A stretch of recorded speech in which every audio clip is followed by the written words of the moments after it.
Thirukkural through stories. Story number 5. Two incidents. A devotee was distributing food to the people visiting the temple. His family members were standing near him, witnessing people receiving and ingesting the food. One of the persons who received the food murmured after moving away, "It seems the gentleman is seeking some favor from God."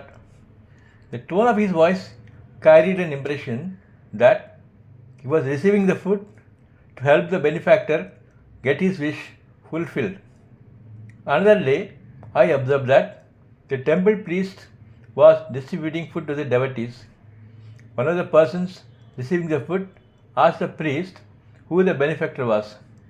The priest said, "A blessed soul arranged for food to be made, offered to God, and then distributed to the devotees." He told me not to expect him to be present to the temple today, but to offer the food to the Lord at the usual time and then to do the distribution. He is not here. I wonder whether he is a believer at all, but he is doing a commendable deed indeed. I narrated these two incidents to an erudite scholar known for his piety and spiritual bent of mind, and requested him to critically examine the events from a spiritual perspective.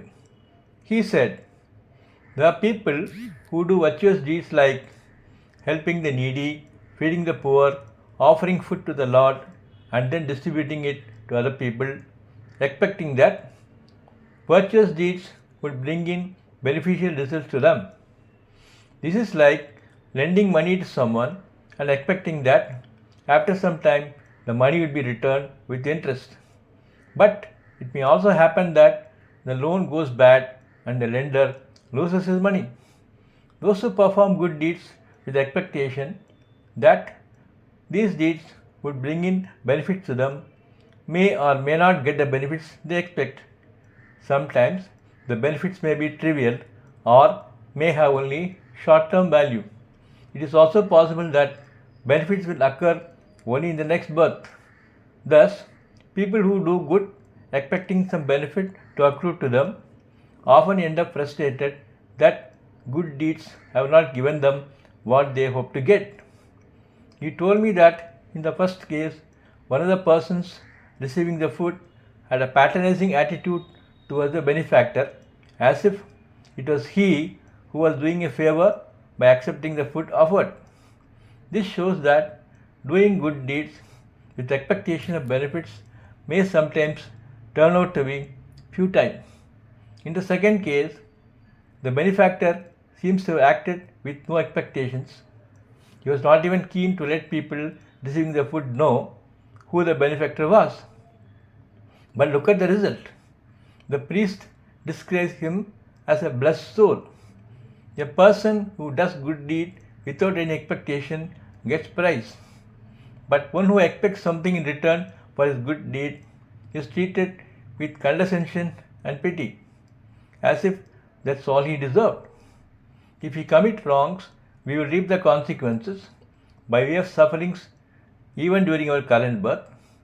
Alternatively or additionally, we may go to hell after death or may suffer in our next birth. But those who do good deeds without any expectation are close to God.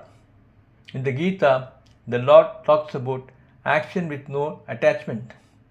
This means an action without any desire for results. Those who do good things without any expectation will experience heaven even as they are living in this world. They will feel being close to God. But this can happen only to those who realize the greatness of God and revel in His glory. I felt I was beginning to comprehend what the saintly man was saying. Thirukkural, Section 1, The Path of Virtue, Chapter 1, In Praise of God. Verse 5 in Tamil.